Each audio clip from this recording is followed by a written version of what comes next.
Shut up and sit down.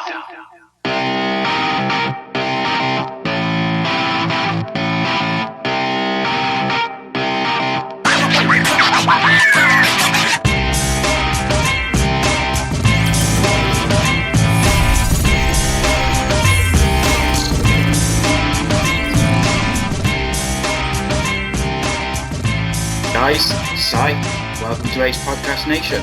On the channel, we've got podcast series, content, and a variety of subjects, including mental health, football, films, serial killers, films, TV, conspiracy theories, writing, music, and much, much more.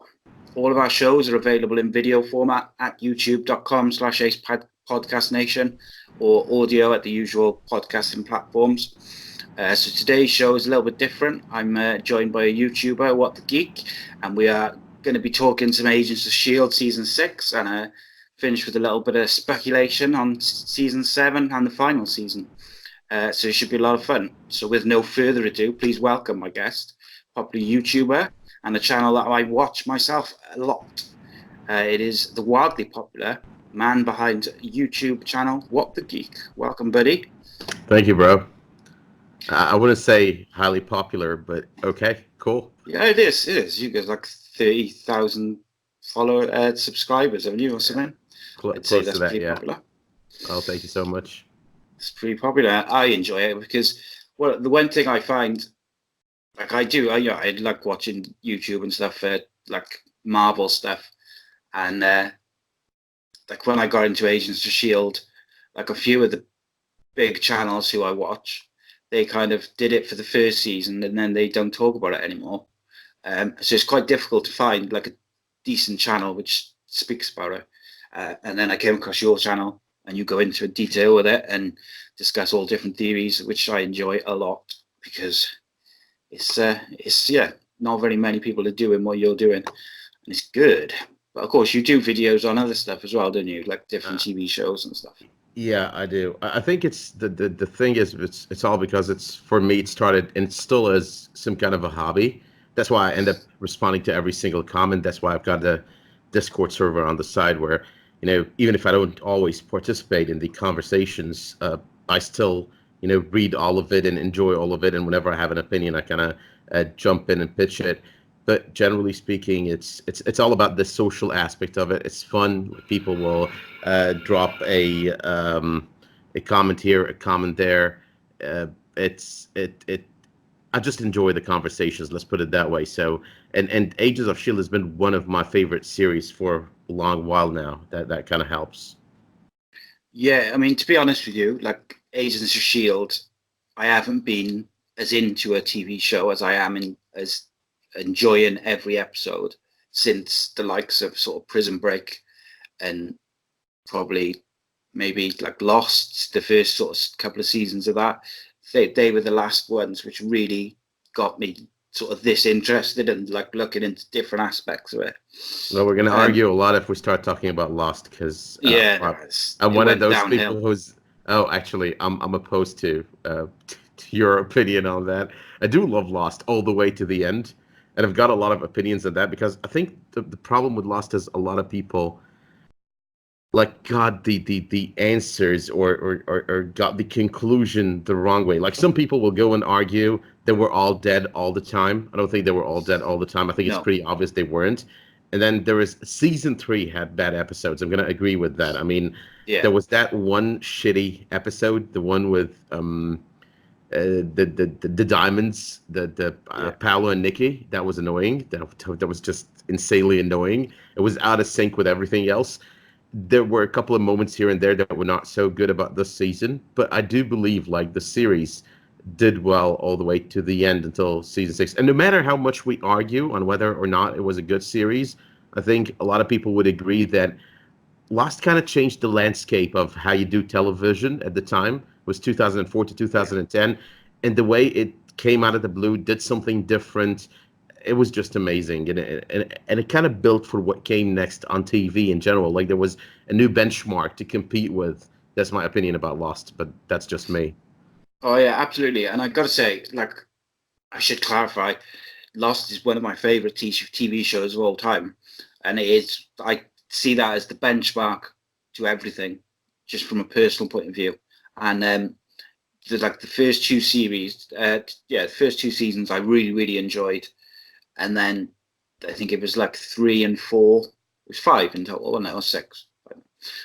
Like the middle two, I've still watched every second of it, and I still enjoyed it. And then the end of it kind of picked up. My opinion on that as well is I think people got annoyed that after the first sort of season, everyone was guessing that it was this one thing, and the writers and that said, "Oh no, it's not that." And then in the end, it kind of was quite similar to what people were guessing, and I feel like that soured some people on it. But it's still one of the best TV shows ever done. It is. And funnily enough, like recently, I watched Prison Break, all 5 seasons again, and the first season of Prison Break is one of my favorite, like, individual series of all time. So good. And obviously these days, a lot of series don't go that sort of 24 episodes. They tend to be shorter. And I watched, like I said, the first series recently, and sort of at all 20, I think it's 23 episodes. It's like it takes the story on every episode. At the end of every episode, you want to watch the next episode straight away. And I feel like Lost was the first show as well where people wanted to binge watch it rather than wait each week for an episode. I feel like that was the start of binge watching. True. Because I think it's similar to Ages of Shield. Like when you think about it, it's like, okay, it kept everyone on their toes. Like everyone is waiting to figure out what's going on. So that was not that made it kind of exciting. But at the same time, people were like, it was like really irritating to wait from week to week to figure out what goes next. I don't think it was all that expected. I mean, some people theorized something. I think the people who had the problem with they are all dead all the time. These are the people who were disappointed because they think they were dead all the time. They weren't dead all the time. But other than that, I don't think a lot of people kind of expected what went down. And some of the characters acted over there are kind of my favorites of all time, like Terry O'Quinn in the role of John Locke. I really love that role.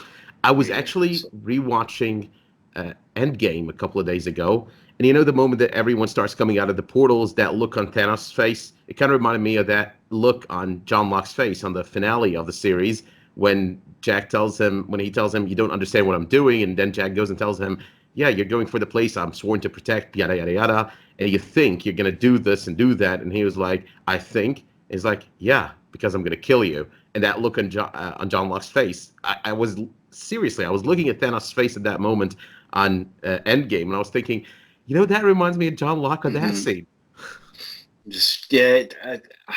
I've watched Endgame several times now, and it's still a masterpiece in my eyes. It is. It's just so good, and I think when you've got something which is like sort of 12 years of storytelling, yeah.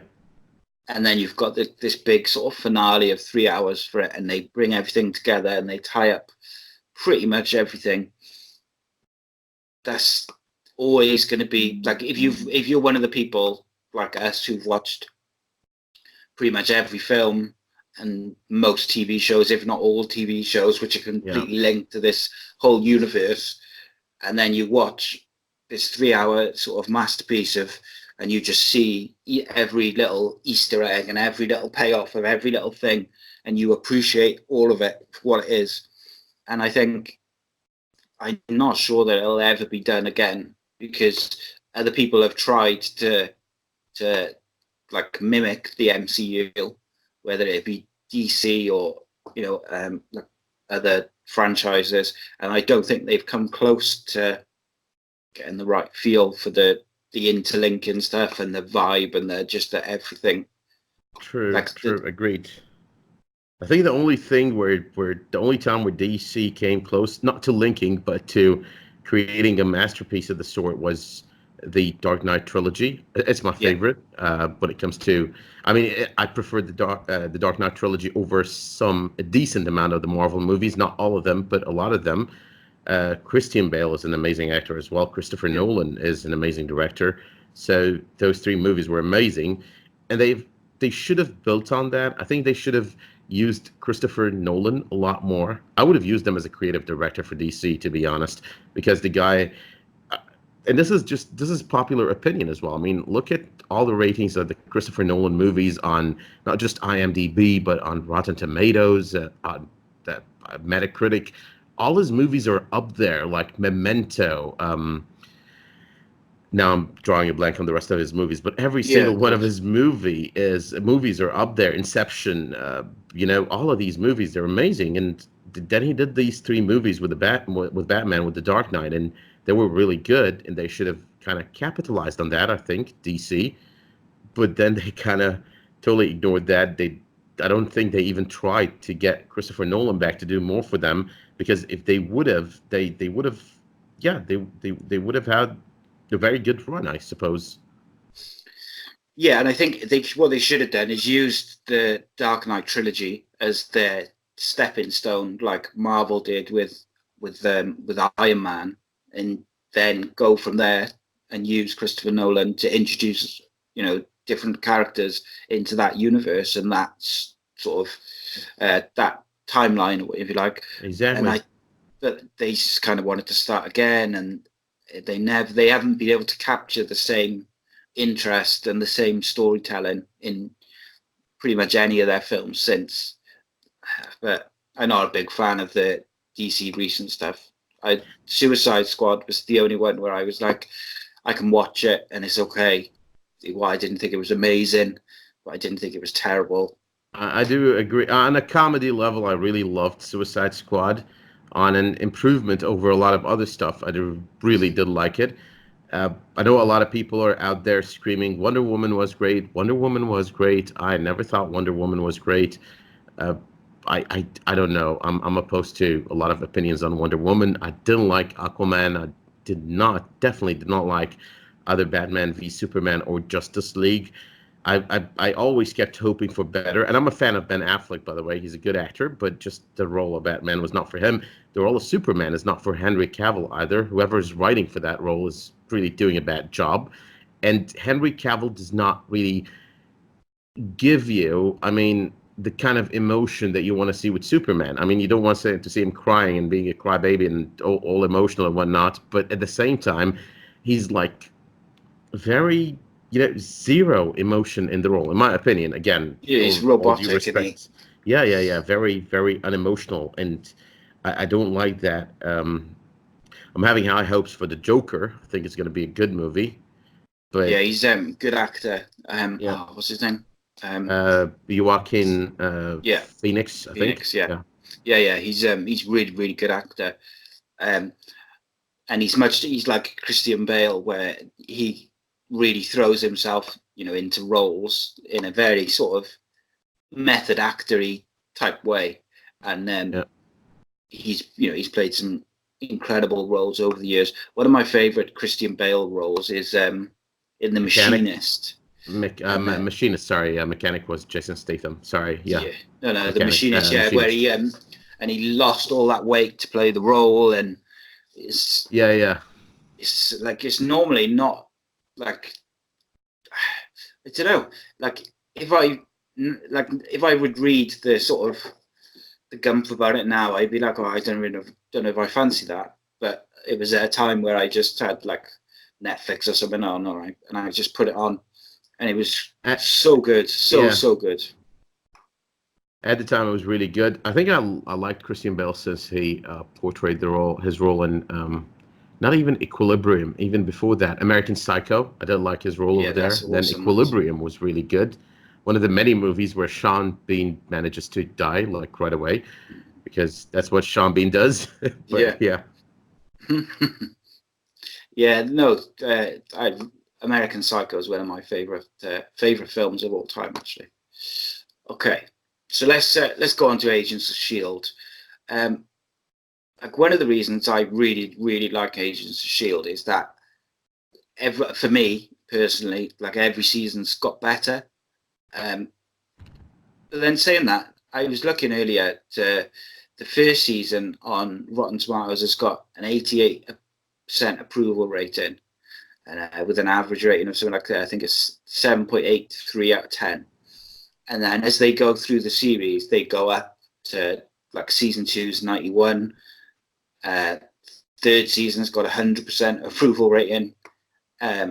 So like, and I do feel that that's like a fair reflection of the way the series went. Like the first series, I felt like they tried really hard to try and link it up to the movies, and they struggled.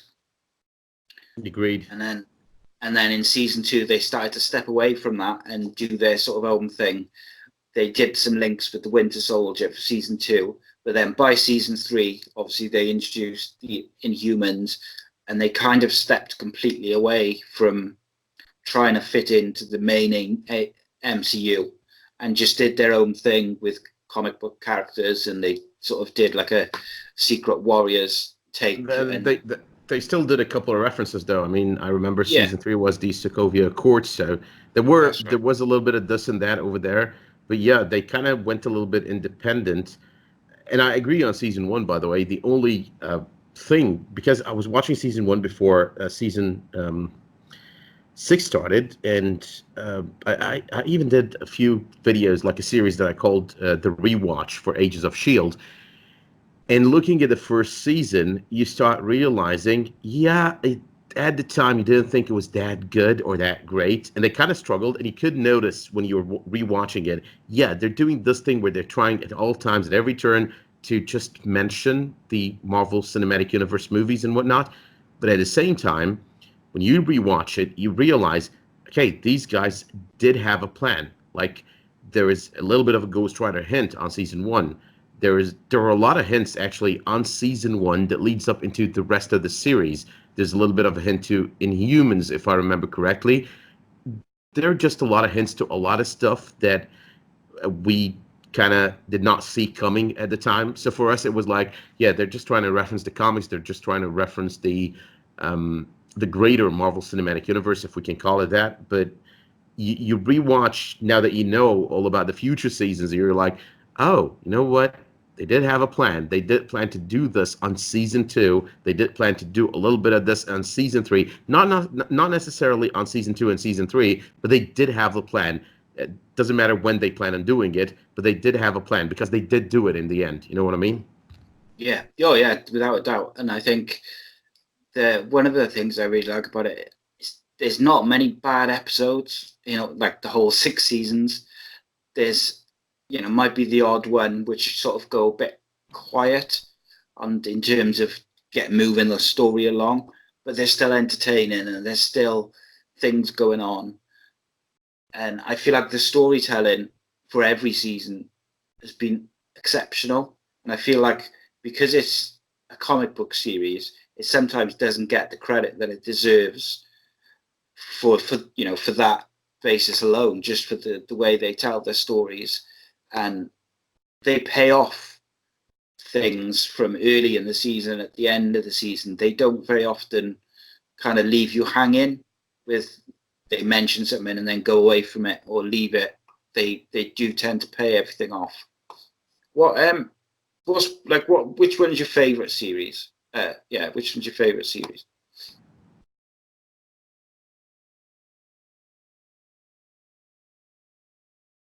Hello? Yeah, sorry. The voice was cutting in and out for a moment. But, I think one of the major problems with the entire situation with Agents of S.H.I.E.L.D., and I think this is a problem that a lot of people have with the series, is, and this might be the issue why it's not getting the recognition, as you mentioned. It's basically all about the fact that people are always expecting the series has got to mention the greater Marvel Cinematic Universe. They've got to do it to tie-ins and whatnot. And I've talked about that last week. I think it's like the silliest argument you could make.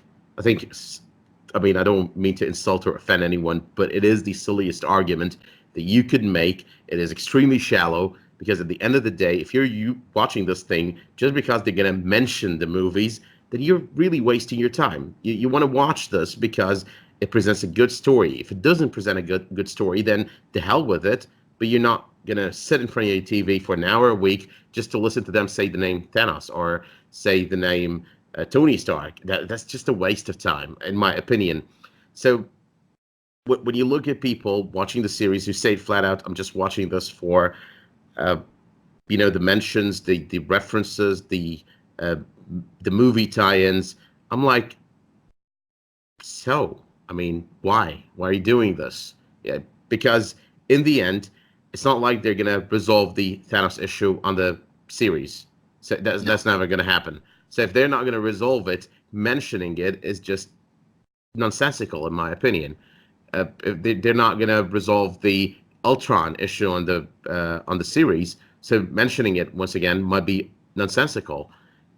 In the end, and this is my opinion, there's the possibility of paralleling stuff, like when they did Doctor Strange in the movies, they did Ghost Rider on the series. There's a little bit of a relation there. Not going to go into the details, but you do this kind of thing over here, you do that kind of thing over here. That's kind of mirroring it. You know what I mean? But it's not necessarily that it's not necessary. I mean, that you're going to see them deal with the same situation that the movies are dealing with. Now, furthermore, and this is something that I was thinking about a couple of days ago, there's always the issue of how do the Avengers not just deal with the Graviton issue, because at the same time they were dealing with the Infinity War issue. How do the Avengers, or does S.H.I.E.L.D. not think of dealing with the other situation? Why are not the Avengers called upon to do this or do that? Well, I always tell people, think about it this way. Every nation worldwide has got multiple, let's call it security entities, and every entity deals with something different, because it's, unless it's an all hands on deck kind of situation. But generally speaking, uh, you cannot ask the FBI, for example, in the US to deal, not an American, by the way, so I'm just giving an example, a random example, but you cannot expect them to deal with a murder case. That's not their role, really. You know what I mean? Yeah. It's an entity is about espionage, another one is about the cops and whatnot. They're about the murder cases, your daily homicides, all of that stuff. But you cannot just try to link it all with one entity. It's one of the other shallow statements that people make. Like, I mean, yeah, suspension of belief is important, but don't completely detach of reality, because that makes you ask questions that are kind of silly. It's me, though. That's my opinion. Again, respect everyone's opinion, but that's just my opinion there.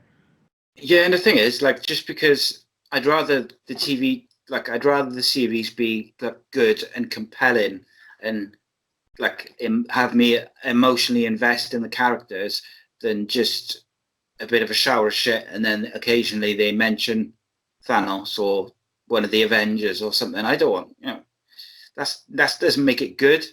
That just, yeah, it links it up, and yeah, Gets to we'd feel a all little like bit it all silly. to be Yeah. a linked world, but I'd rather it be good and just have the odd thing now and again, which just lets you know that they're linked, but it doesn't have to be every scene is like in your face that they're part of it's part of the wider MCU. And I feel like where they've gone away from trying to continually show that they're part of the MCU, and they have just sort of mirrored it and just made the odd reference.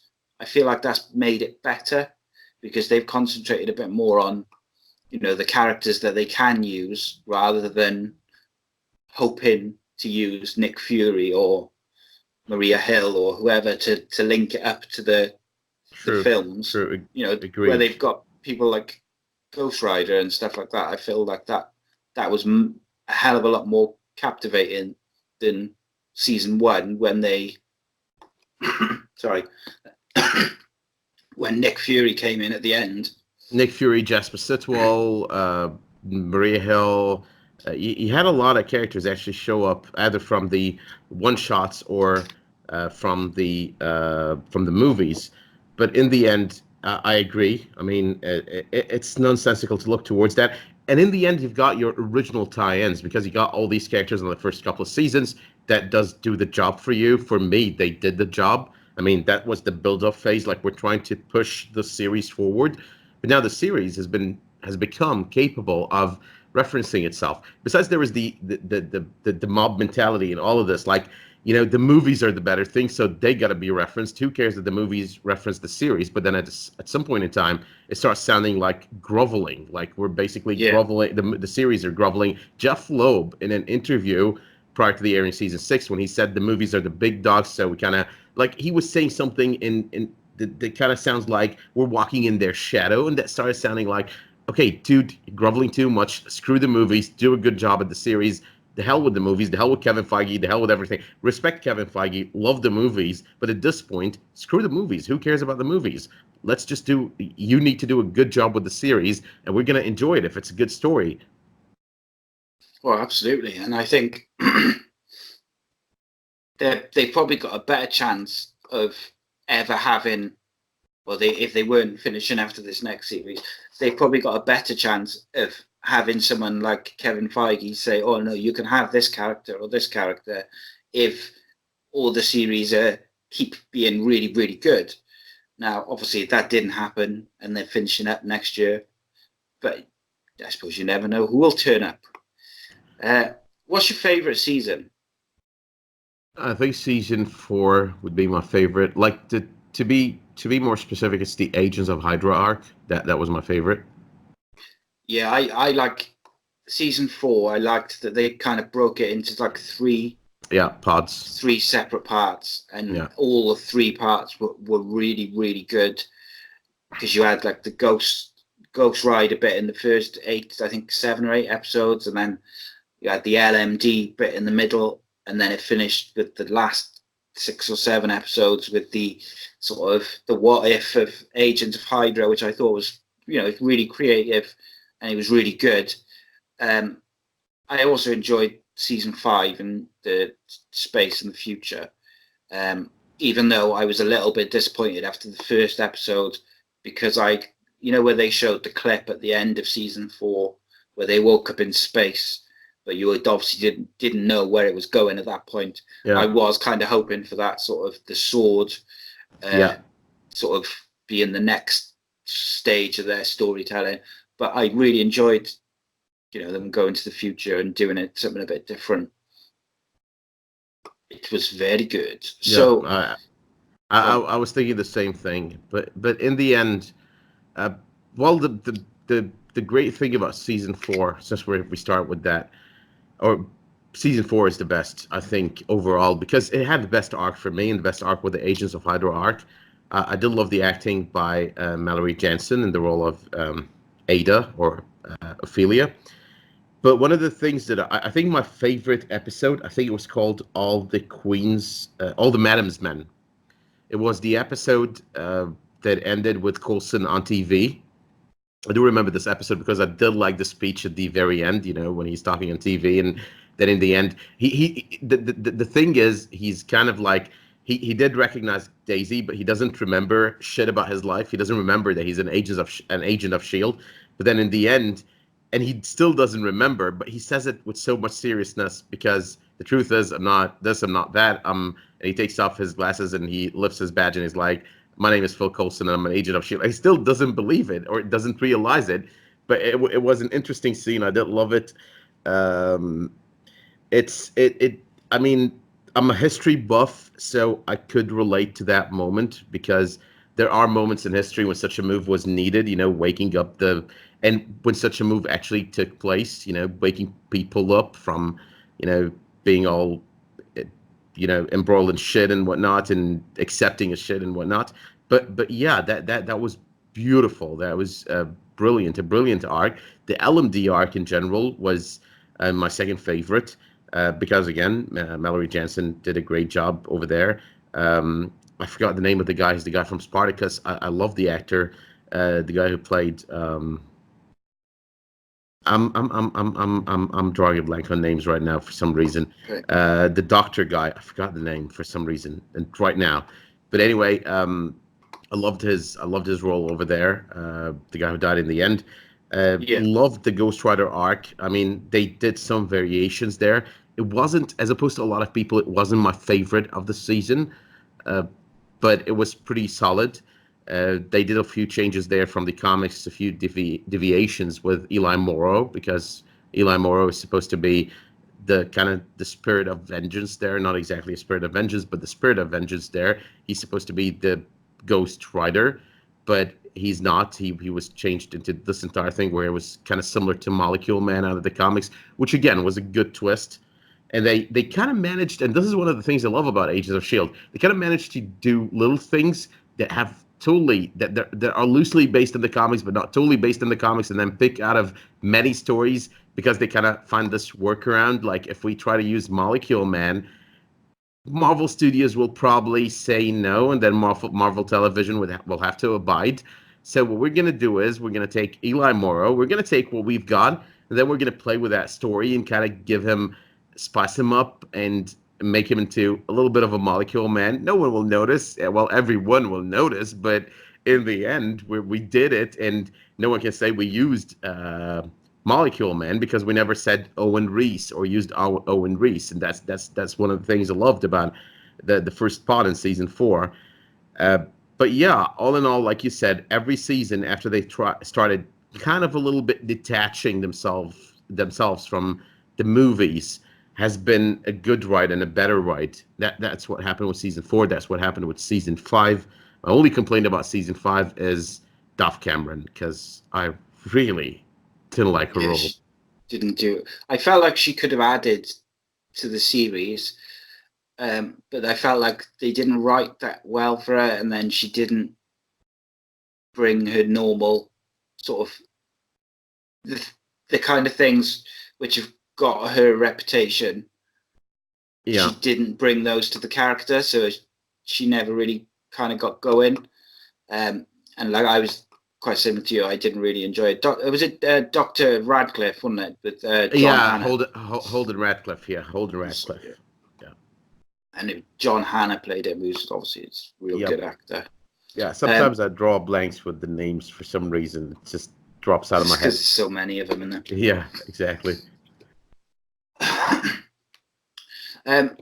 So season 6, it kind of started a year after the death of Coulson, and their shield is rebuilding after the sort of the battle around the lighthouse and whatnot.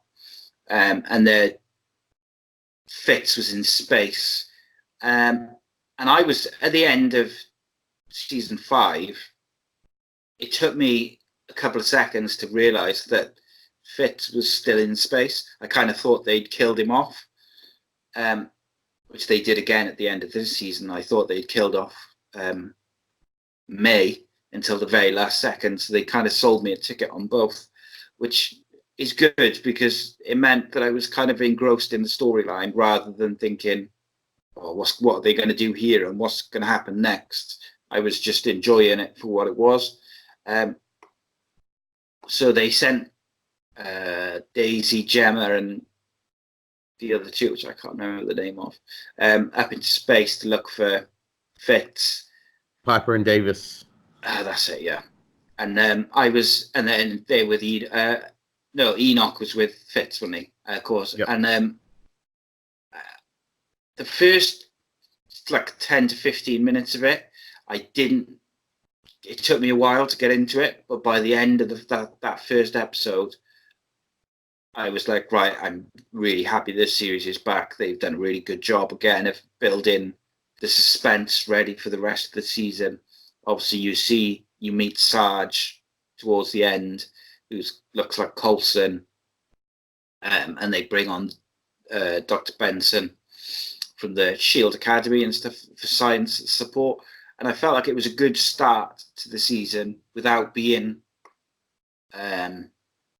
like electric, sort of full of action, where you were going to you were like, wow. But I felt like they gave you enough to make you want to keep watching. They gave you some, but not too much.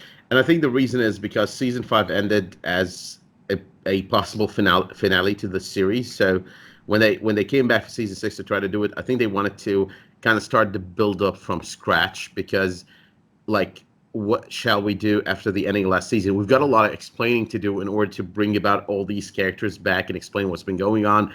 So I think that's why it wasn't too action packed. I mean, it was action packed towards the end when Sarge showed up, but yeah, they didn't want to go with that in that direction from the get go. I suppose that's my personal opinion there.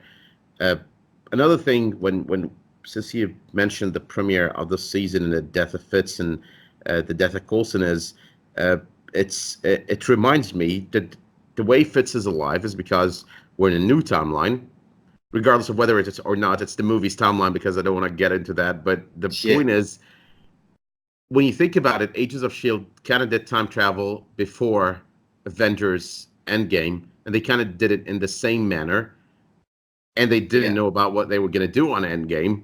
So it's kind of like they did a good job with it. And a lot of people would say it was linear and all of that, but in the end, it was like explained 3 times. Last season, Deke explained it. If I survive, if I don't disappear, that means multiverse. And then this season, he kind of explained it 2 times again. He did it with Mac once when he was angry and all of that, like he never told me about the death of Fitz and whatnot. The other time was when he was kind of gloating. Yeah, I know it was the other Fitz, but hey, I was right. It was multiverse. So in that sense, and this is not the only time. This is the one time I remember because it's in close memory, recent memory. But in the end, multiple times, Shield has explained stuff or done stuff and excelled at it. Because if you think of the possibility that the Marvel Cinematic Universe, I'm talking about the movies when I'm saying the Marvel Cinematic Universe, when you think about the movies possibly in the future doing Secret Invasion, LMDs was considerably a secret invasion. So Agents of S.H.I.E.L.D. kind of did that and kind of excelled at it. The movies are going to do it on a bigger scale. They're going to have a bigger budget. It's going to be amazing. The visuals, all of that stuff. But in the end, within their budget, and this is always how I evaluate this stuff because a lot of people will complain, oh, this is nowhere near the quality of the movies. Yes, there are budget constraints. You got to think of that when you're watching a TV series. You got to think of all the factors before evaluating. So when you're looking at a TV series, try to replace the idea, try to give the weight of the visual effects, or let me put it, how do I want to put it? Try to put the weight on visual effects to a limit, a little bit of a lower limit than you do with the movies, and then put the rest of the weight on the story itself. So, but they did an amazing job with it on season 4. So that's one of the things that I really loved about the beginning of season 6, the whole multiverse thing, the fact that they explained it, and the fact that they explained it since last season, so no one could say, oh, they're explaining it now because Avengers Endgame happened. And even then, it was filmed before Avengers Endgame released and before they knew anything about Endgame. And I know a lot of producers will say, or the producers of Agents of S.H.I.E.L.D. will say, we know, but that's a business tactic. They cannot say we're out of sync. Like, they cannot say that 2 divisions within Disney are just totally out of sync and ignoring one another and they have a feud. That's never going to be said. So, yeah, they did not know. It's kind of obvious they didn't know shit about Endgame, by the way. Oh, yeah. Yeah, definitely. And the other thing is, as well, is they, with the special effects, like even now when they do the Disney Plus TV series, like they're calling them TV series, but really they're just going to be like a long film of 4 hours or 5 hours, however many episodes they are, with the budget of films. So they, from a special effects point of view, you can't compare what's going to be on Disney Plus to what ABC have got with Agents of S.H.I.E.L.D. because it's like a whole different ball game in terms of budget. And I thought season 5, when they were in the future, they did really well. You could tell that they didn't use that as many special effects. Like the set and everything was quite basic because they spent a lot of time in the lighthouse and like on a ship and stuff. So it was kind of like all similar kind of set. There wasn't a great deal of special effects, I think, till towards the end of the season. Whereas season 6, I feel like there was a bit more. Yeah, the budget was special reduced effects. before season 5, and it most probably got reduced before season 6 with 13 episodes. But I'm thinking the reduction in budget for season 6 was most probably not proportionate to the reduction in episodes.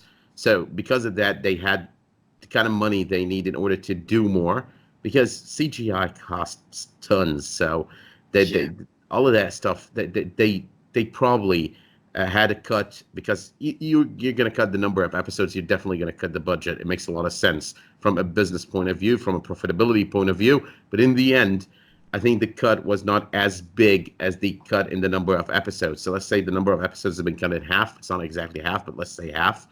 The budget cut was probably like 40 to 45, maybe even 30%.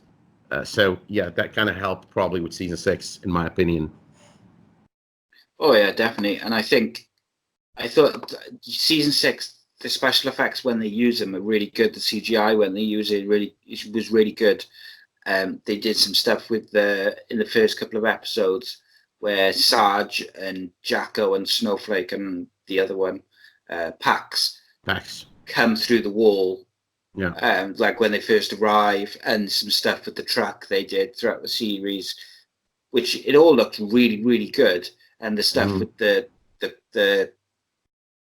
planes, it all looked really good and really sharp. And I have to say, I think all the way through all the series, Agents of S.H.I.E.L.D. special effects compared to some of the CW shows, I think there's a big difference. But that's just me. I do watch some of the CW shows, some of them, but I don't. They're kind of like they're a bit too. They're not like, I don't know. They're not compelling, shall I say? I do watch all of them. I think the first couple of seasons for almost each and every one of them. My favorite season for Supergirl, for example, was the first season, the one that most people complained about a lot. My favorite for Arrow was the first couple of seasons. My favorite for The Flash was the first couple of seasons as well. Legends of Tomorrow, it's a little bit different. I mean, I didn't like the second and third, second and third seasons more than the others, more than the first and fourth. And Black Lightning, so far I'm liking Black Lightning both seasons. But the problem with these series is they kind of focused on the wrong thing. And this is another thing about Agents of S.H.I.E.L.D. that they do well. I'm not usually a shipper, but Agents of S.H.I.E.L.D. kind of forces you into shipping because they do it so well. They bring it about naturally in the middle of the story. It's just part of the run of the story, like with Fitzsimmons, for example. Yeah. But then you go and look at the DC series. When you look at DC, you're looking at West Allen and you're looking at Olicity, and it all starts feeling forced. Like it's absolutely forced over you, kind of shoved down your throat, and the focus goes on those things, and I don't like it when the focus shifts to those kind of things. Definitely, 100%. And the thing is, because you're ignoring the story pretty much. Yeah, and I think if you look at some of the storylines which Fitzsimmons have had throughout the 6 seasons, both like together but also individually, they've shown a really good like acting range and I particularly like when Fitz, I think it's season 2, maybe season 1, where Fitz has he's got like a head injury, and Gemma's trying to help him, and he's getting really frustrated, and she's getting really frustrated, and I find that really interesting because it's like a different problem for them to solve, and for a while it was a problem that these two really intelligent people couldn't solve, and it's just something a bit different. But they've obviously had their individual stories rather than it all being about like Fitzsimmons as a unit. Yeah, and it's a different kind of on-screen relationship. I mean, some people are hating the fact that they always separate them, but I think that's one of the strengths, like the strength points of the series, because what they're doing over there is they're basically not doing the conventional lovey-dovey crap. I mean, yeah, people fall in love and all of that, and out of love and all that good stuff, but they're not doing it in the conventional sense. It's more realistic. Shit happens. It's not always, oh, we are the Flash, she's his lightning rod. That's just bull crap, and it does not, generally speaking, does not happen in real life. So this whole aspect of these series, and the big problem with these series as well is they've created the Arrowverse series because they kind of encouraged that kind of mentality by the way they offer their content. They started getting to a point where they created these toxic fan bases, like the fan bases that are gonna complain nonstop. So if you complain about Olicity, you're anti-feminist, and if you complain about West Allen, you're anti-feminist and racist, and if you complain about Barry Allen, then you're anti-feminist and racist because Barry Allen is husband to Iris West Allen. It's kind of crappy, you know what I mean? Yeah. The You just can't do mentality, anything. the mentalities have become extremely silly. And if you Yeah. go and complain about Laurel Lance, for example, you're no longer racist because this group of fans are fans of Olicity. So if you go and uh, complain about Laurel Lance, it's not a problem. So it's basically hypocrisy kind of veiled into, like, they're so invested in one aspect of the story that's got nothing to do with the title. Like Olicity has gotten literally got nothing to do with the Arrow title. I mean, cool, he's in love, he's married, whatever, but in the end, it's got nothing to do with the title. The title is Arrow because it's about this guy who's a vigilante, yada yada yada. The Flash. It has got nothing to do with Iris West. She's part of the story. She's not supposed to be the entire story. But then you created this toxic fan base. They've they've literally paused their brain and their thinking process in favor of supporting a relationship on a TV series and ignoring the core aspect of the series, which is basically the superhero. And the thing about I'm not gonna, because I don't remember the quote over here, but I'm gonna remind you of a quote. You probably watched Kill Bill, did you? Yeah.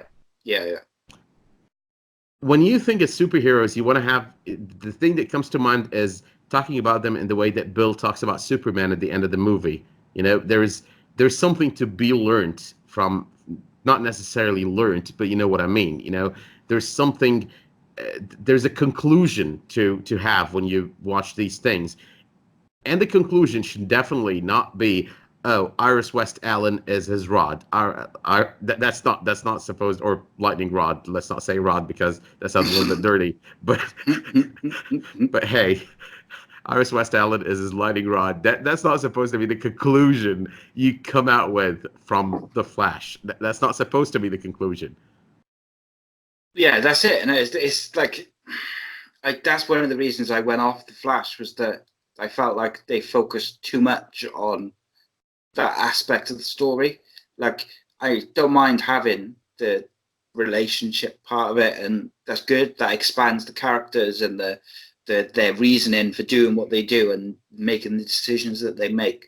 But I felt like it was just like constant. Every episode was like an argument in their relationship at one point, and it was just like, ugh, I don't want to watch this. Yeah, it gets to becomes to be 20 out of 40 minutes or 25 out of 40 minutes or 45 minutes an episode where it's all about Iris and about the relationship and not about the Flash, which is the title. Because I'm watching I'm watching a movie titled Love in the Time of Cholera. I expect to see love, and I expect to see that there's a widespread of cholera. But if you don't get, if it ends up being AIDS, that's not the movie I'm watching. If it ends up being cancer, that's not the movie I want to watch. If it ends up being about two people fighting and killing one another, that's not the movie I'm watching. In the same manner, I'm watching a series about the Flash. It's supposed to be about the Flash, not about, the relationship.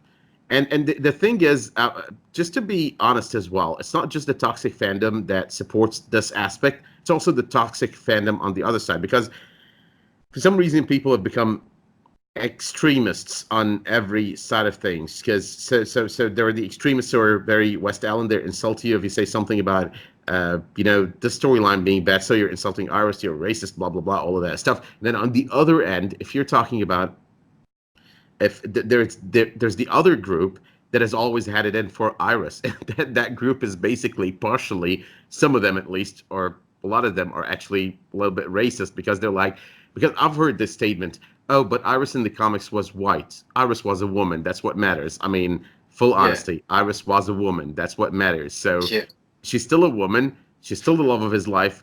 It's the story. It's not her. skin tone or skin color. That's extremely stupid. And I've got nothing against Candice Patton, who portrays the role. I actually liked her acting at certain points in time until they kind of tried to force it. And when they forced it, the writing for her became bad, which made her character a little bit annoying. It's the same thing that happened with Felicity on Arrow, because she started off as this light character. She shows up, she lightens up the mood. She's funny. She's this geeky, nerdy person. You kind of like her. And yeah, the crush on Oliver Queen, that was kind of funny as well. That was kind of interesting. Even when they started falling for one another on season 3, or him falling for her at least, I was like, it's kind of cool. It's kind of fun. So far, so good. But then when the relationship kind of took over in season 4, and the entire series revolved around the idea that Felicity is the most important person in the universe, that this show is now 20% Arrow, 80% Felicity, or Olicity, whatever you want to call it, that's when I started having a problem with it. Yeah, and it's like, the way I look at it is similar to what you just said about, like, if you're watching something, it's like I'm watching these comic book movies, or TV programs. I'm watching Arrow, or watching Flash to see the kind of like the vigilantes fighting the week's bad guy, whichever bad guy turns up this week, and I want that to be the focus, with then like an overarching villain who's going to progress through the season, and then the relationships should be like, they should be part of the series, and I want to see, like I said, the relationships, and because that's going to influence all the different characters and the decisions they make. But they should be quite a small part of the series, and it should just be, I don't know. It's difficult. I find it really frustrating because I really enjoyed the first season of The Flash, and I think by the end of season 2, I was almost done with it. But there we go. It is what it is, I suppose. I was kind of fine with the second season of The Flash, actually, a little bit, but in disagreement with you on that one. I think it was the third season, the Savitar season. That was the one that started getting on my nerves. Yeah. And like, because it was all about like saving Iris throughout the whole season. Even that season, I mean, even that season, I didn't have a major problem with. I think it was a little bit, and there were a few problems with the storyline, but generally speaking, okay, so Iris is his motivation. That's understandable. It does happen in the comics that he does save her in a lot of instances, but I think the major problem was when it started being all about Iris, and season 4 was kind of the worst at that. It started going downhill from season 4, presenting the whole Iris is what's the word I want to say? The leader of the team, the one with all the skills. And that's where it started becoming a pain in my neck, because I was like, okay, you know what? She could not have been. This is a 4-time, actually, since the beginning of the first season. Let's call it a 3-year period. She was studying to be a journalist at the beginning of the first season. She was a waitress, so she's good at waitressing, and she's studying to be a journalist. I cannot say she's good at journalism, like, right away. And then she goes from studying for it to becoming a journalist on season 2, which is okay. And then on season 3, she drops all of that, and then suddenly, because she's running from Savitar, and Savitar is trying to kill her and all of that stuff, then you get to season 4, and she's basically not a journalist, not a waitress. She's the leader of a team who's very good with everything around her, including the equipment in Star Labs, and including the idea that she knows, she answers all the questions, the medical questions. She answers them better than Caitlin. That's a writing problem, by the way. That's a writer who wanted to please a certain fan base and ignore the rest of the fan base and ignore logic. I mean, even when you're talking about suspension of belief, you've got to build a logic for a series and then follow it. You cannot just keep changing the logic every 5 minutes. That's not good storytelling. No, and it becomes frustrating and not enjoyable as well. Exactly. And I do feel, I've got to say, I feel like the writing has hurt her as an actress, like it's made, like you said, it's made her annoying. And like one of the problems I had with it was that she was like the leader of this team. But on this team, you had like Barry Allen, who's the Flash, and then you've got like Cisco, who's like super intelligent and got his own set of powers, and you've got I can't remember her name, the frosty one. I can't remember her name. Sorry, who's got her own powers and is also really super intelligent, and that her and Cisco are really good with tech. And then you've also got Sherlock, who's also really super intelligent. And it's kind of like, well, you've got all these people, but she just seems to be like, I couldn't see the reason for her being the leader. And I had a bit of a problem with that because it didn't make sense to me why she'd be telling them what to be doing, because they're going to know what to do before she does, because they're kind of like the ones who will kind of come up with the solutions and the ideas to fix whatever the problem is. It is the trope of trying to make that one person into the hero of the series when she's not supposed to be that kind of hero. Yeah. But yeah, I think season 6 though of The Flash is going to be better. It does look like it. I mean, I watched the trailer. I love the acting of Senthil Ramamurthy. I think that's his name. He's the guy who portrayed Mohinder Suresh on Heroes. I mean, the moment I watched the trailer, actually, I was like, I went on Twitter and was like, who of you thought of Mohinder Suresh the moment they watched the trailer? And because he gave me these season 1 of Heroes vibe, so I'm expecting it's going to be good. I'm hoping it's going to be good. He's a really good actor, actually. So I'm hoping, like you, it'll be decent. At the moment, I still watch The Flash, but I kind of watch it when I've got the time and I've got nothing else to watch, as opposed to like Agents of S.H.I.E.L.D. I wake up on a Saturday morning and I watch it straight away with my coffee. And it's like there's a couple of other shows which I'll sort of do the same, but other than that, like The Flash and Legends of Tomorrow, I still haven't finished the most recent series. But out of all of the DC ones, I really like Legends of Tomorrow. I'm a bit of a sucker for time travel, though. I love it. I love like time travels, TV and films. So that kind of keeps me going with that. So anyway, we went off on a bit of a tangent. Back to Agents of S.H.I.E.L.D. Like in the finale, as I mentioned earlier, I did believe that they were going to kill off May, because they kind of killed her and then she went through the portal and she was all right. And they said, oh, if she goes back, she will die. And then she went back to kind of save the day at the end. And I was thinking, oh, she's going to die now. And then she did die. And I was like, all right, okay, so they are actually going to kill her. Oh, that sucks. There's not going to be a May in the next, like the final season. And then obviously they all turn up back. They turn up and then they go back in time. So one thing I was going to ask you, because you're more about the details and stuff with it, because you do all the videos on it. With when they jumped back in time, Fitz is not with them. So where is Fitz at that time? Personally, I'm expecting that Fitz is back in present day, 2019. I'm thinking that Fitz is basically going to have his own arc, like his own resistance group. I'm thinking Deke is probably with him, possibly Piper as well, because we don't see Piper at the very end.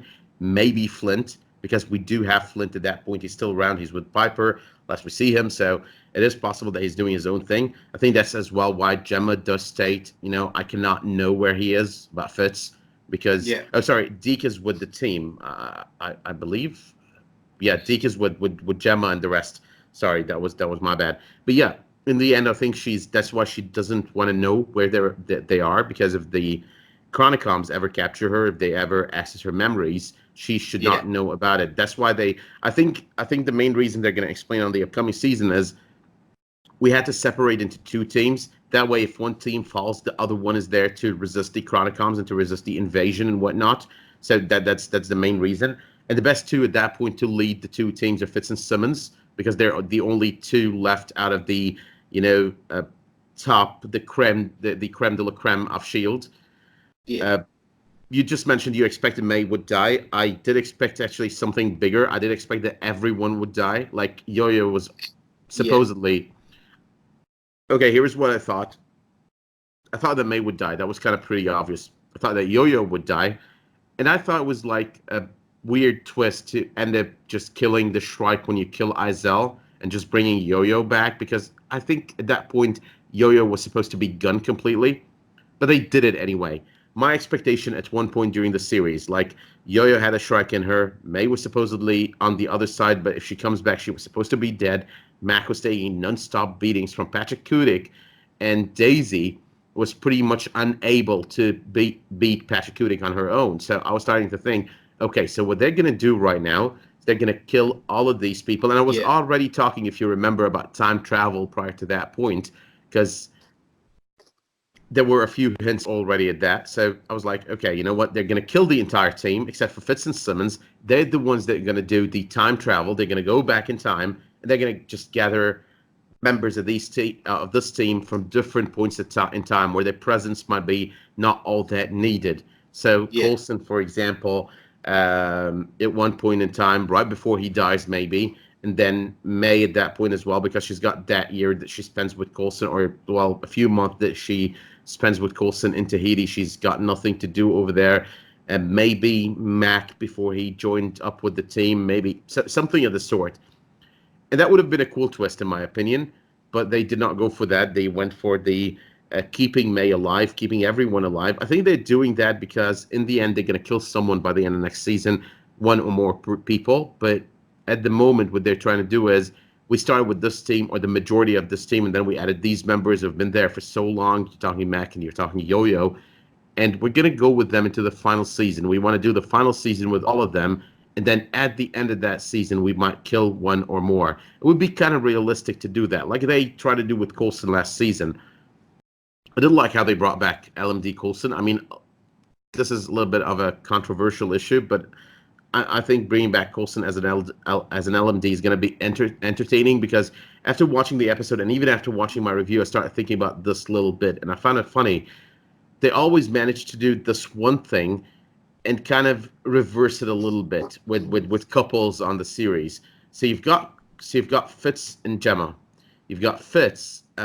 You've got Gemma having her own episode on season 3,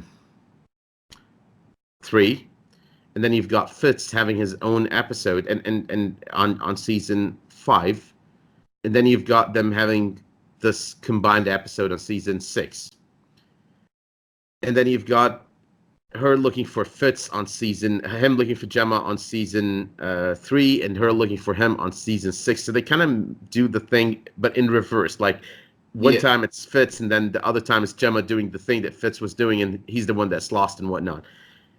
They're doing kind of the same thing with May and Coulson, because if you go back to season 4 and you look at the LMD arc, like right before the Agents of Hydra arc, Coulson was the real deal, but then you had the LMD May, like planted within Team Shield, and then now you've got an LMD Coulson and the real May on the upcoming season. So it's kind of, and I didn't think of that the moment that I watched the episode, but then you go back and you rewatch the finale and you're like, oh, you rascals, you just did the exact opposite of what you did there, an opposite in a way, because you're just changing the person who's in the situation. You're reversing the roles over there.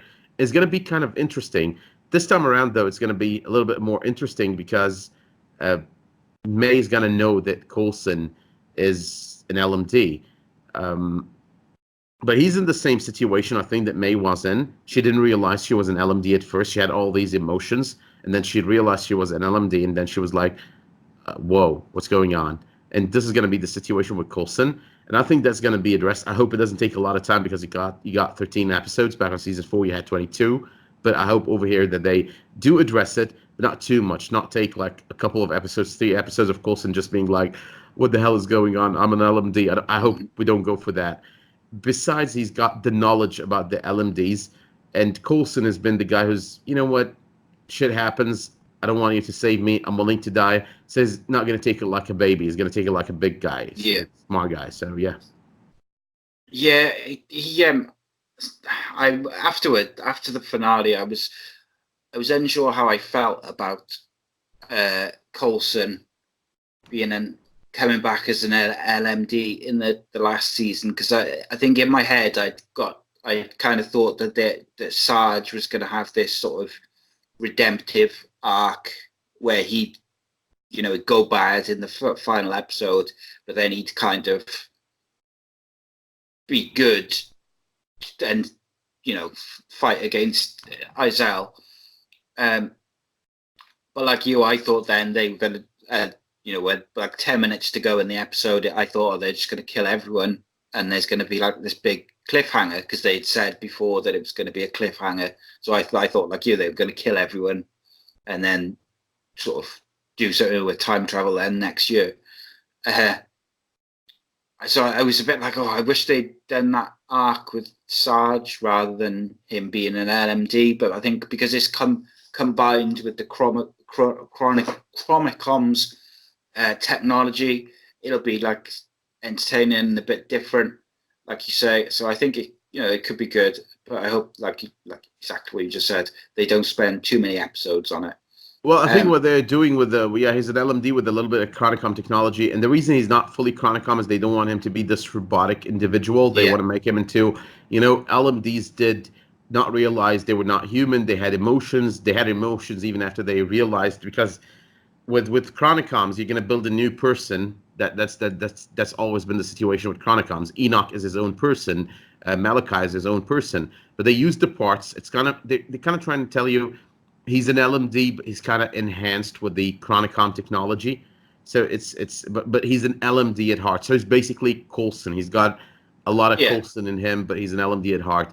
I think I know a lot of people did expect that we were gonna get a Sarge redemption arc in the end.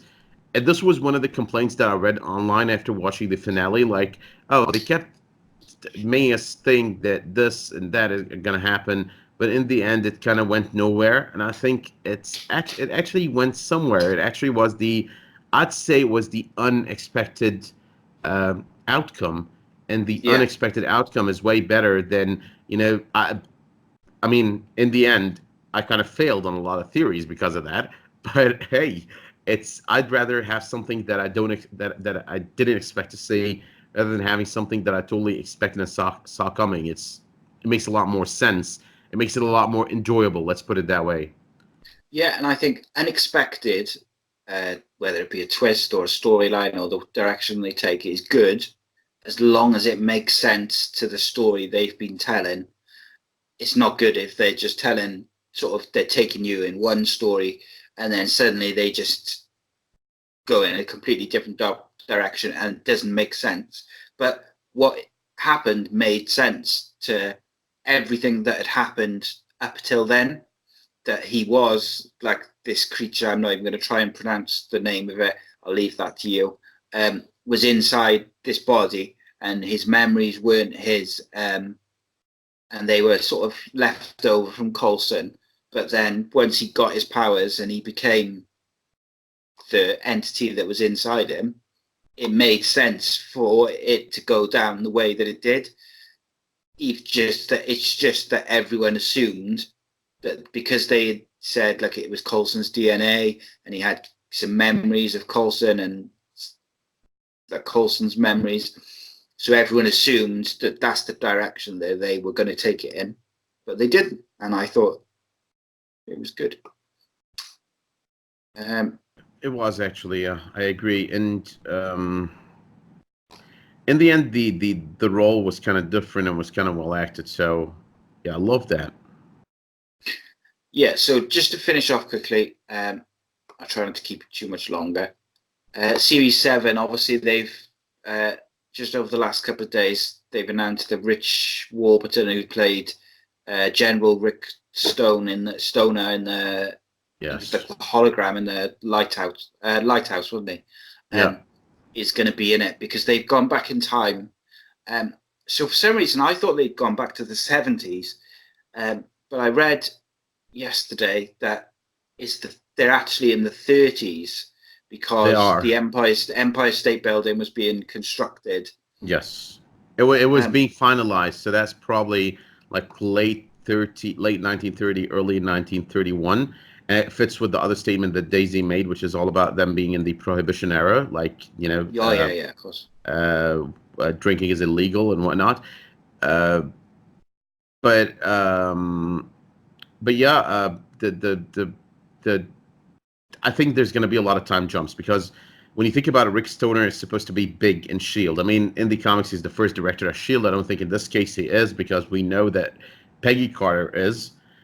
But then again, he's supposed to be big in Shield, so you're not going to be meeting him in the 30s. So that kind of proves my point about the possibility of meeting Peggy Carter. We know that we're going to meet Daniel D'Souza. At least we do think that we're going to meet Daniel Souza because that whole bike situation, the photo that Ming-Na Wen posted on Instagram by mistake, and then like removed right away with the bikes that they gave them on the last day or whatever, and one of them had the name of Daniel Souza on it, the actor who portrays the role. So I think what's going to go down there is they're going to jump through time a few times. I think we're going to meet Daniel Souza. I think we're going to meet we're sure now actually we're going to meet Rick Stoner. We might meet Agent Carter, but that's not 100% confirmed, or it's just my guess. And then you've got the other ones that we might end up meeting are other characters that we've met over the course of the 5 seasons. Like, because they're not necessarily going to do all the time jumps before the series happens, they might end up traveling to a time period within the series run, or even a time period before that, but where they could meet some of those characters. Like, you can meet, let's say, for example, and I know a lot of people would love for this to happen, you could meet Grant Ward in 2011 or 2010 or 2009. I mean, he was there, he was alive, he was an agent, whatever. So you could meet him before 2012 or 2013. The same applies to one of the suggestions that someone suggested on Discord a couple of days ago was, what if Daisy ends up meeting Jiaying before, everything, before she became this evil person? So she's meeting her mother now before all of this shit happened. That happened to her. I'm actually, I have an article open at the moment. It's an interview with Jeff Loeb. Someone just posted it on Discord. I'm going to be reading it after we're done, but the title of the article, and I find this interesting, Marvel TV boss Jeff Loeb on secret ABC series. So I think there's something planned for ABC in the future with Marvel. Disney Plus, Legion End, the ending of Legion, because Legion ended a couple of days ago. So I'm like I said before we started this podcast, Jason, I'm gonna say C, but I'm gonna go with Jason for the moment. Sai. Yeah, that's cool. But Sai. Okay, so Sai, we've got Disney. I think that Disney Plus is gonna be strictly or more or less for Marvel Studios stuff, and then Marvel Television is going to be more on Hulu. But it's always a possibility that Marvel Television is going to show up on Disney Plus as well. But he's also talking about more crossovers. We do know that one is coming up, which is basically Cloak and Dagger and Runaway. But I think, and he goes after that about, like, this is just the title of the article, Ghost Rider and Hulu plans. And we were talking about this as well early on, like whether or not they have plans for Agents of S.H.I.E.L.D. in the future. I don't think they're ever going to renew it for further seasons or revive it, but it is possible. The possibilities I'm thinking of right now are a few. There are multiple possible spin-offs to the series. Yeah. But there's also Ghost Rider in and out of itself as a spin-off. You could always take Mac and Yo-Yo and kind of plug them into Ghost Rider or Fitz and Simmons, like for a quick crossover. Yes, Ages of S.H.I.E.L.D. by then would have ended, but then you got your crossovers. Ghost Rider and the new Hellstrom series are probably going to end up at one point or the other, because they kind of could tie in a lot of instances. So they could end up having crossovers. I'm expecting a lot of good stuff for Marvel Television. I love Marvel Studios, but I'm a big fan of Marvel Television. I mean, in the end, you get 3 movies a year. That's a total of anywhere from 6 to let's say 9 hours. If you do a 3-hour movie 3 times a year, that's the max you're gonna get. But with Marvel Television, you're getting at the very least, you're getting at least one series of 13 episodes. This year, you're actually getting 10 with Cloak and Dagger, 13 with Agents of S.H.I.E.L.D., and I think 10 or 12, not really sure, with Runaways. So you're getting like 30 hours of content a year. And I love the idea that I've got 30 hours of Marvel content besides the movies to watch when I'm waiting for the next movie. It's a good thing. And you've got also 7 hours of Legion. So yeah, that was really that's really good. I'm hoping that Jeff Loeb does a good job there, because Jeff Loeb as well is a good comic book writer. So he's got it in his blood. I mean, Kevin Feige in the end is a producer. Jeff Loeb is not just a producer at the moment, but also a comic book writer, which kind of helps. He knows his stuff. Yeah, absolutely. And I think the I was just drawing a blank. Sorry, completely what I was going to say. So I'll just go back to what I was going to say previously. I'd like the season 7 to finish with. I'd like to see Peggy Carter. I'd like to see Hunter and Bobby return. Anyone.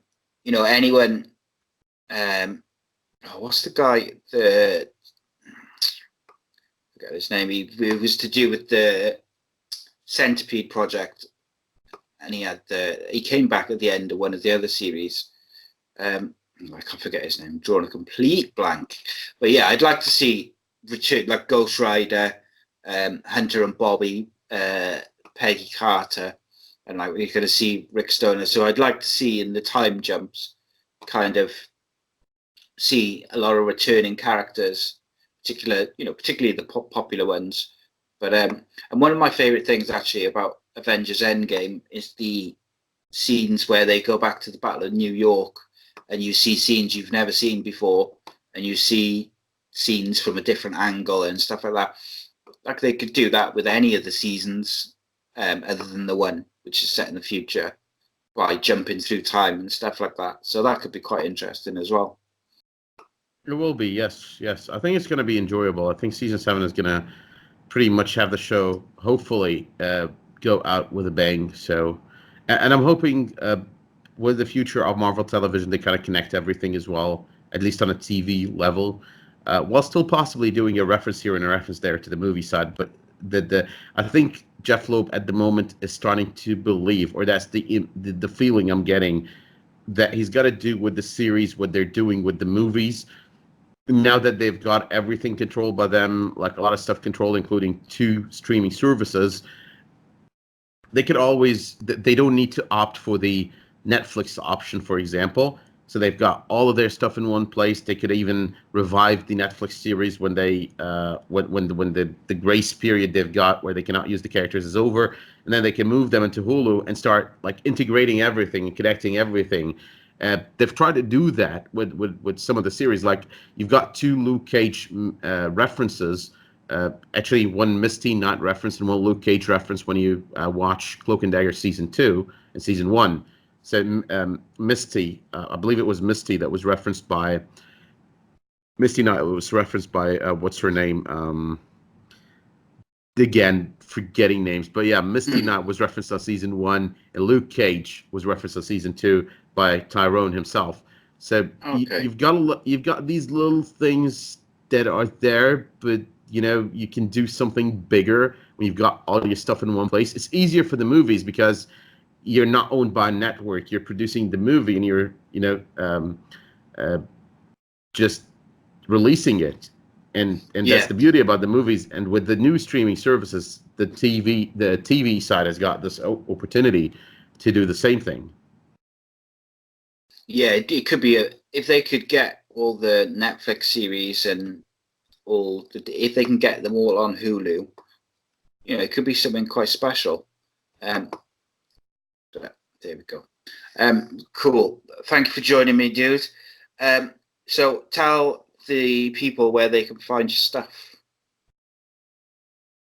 Oh yeah, I'm trying to remember my Twitter handle. I don't, dude. I have zero memory sometimes about stuff that concern me. But it's at @the_geek. I think You can put that in the description to the video when you post it. Yeah, I'll put it in this. But basically, the channel is What The Geek on YouTube.